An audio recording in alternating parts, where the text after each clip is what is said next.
Hello friends, welcome to Creative Medicine.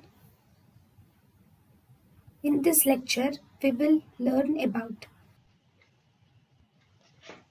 24-year-old comes with complaint of hair growth all over the body. She reports that her menses began at the age of 13 years and has always been very irregular. She also complains of acne.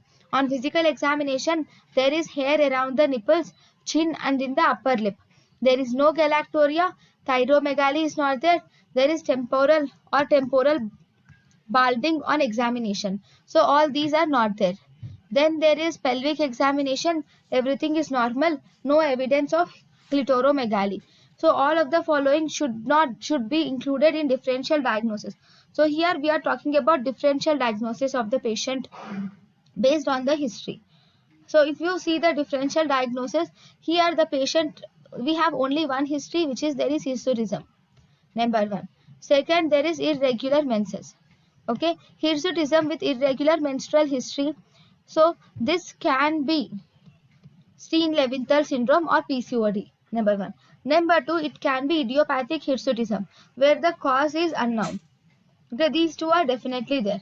Now, late onset congenital adrenal hyperplasia.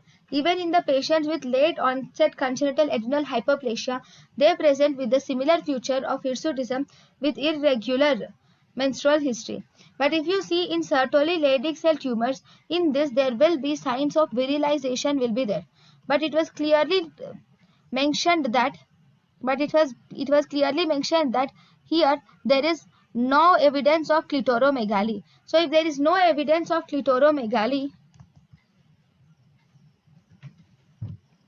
clearly mentioned that there is no evidence of clitoromegaly. If this means there is no evidence of clitoromegaly, so obviously there is no virilization. So obviously this is the one which is answered. It cannot be the Sertoli Leydig cell tumor. Next. thank you and thank you for watching.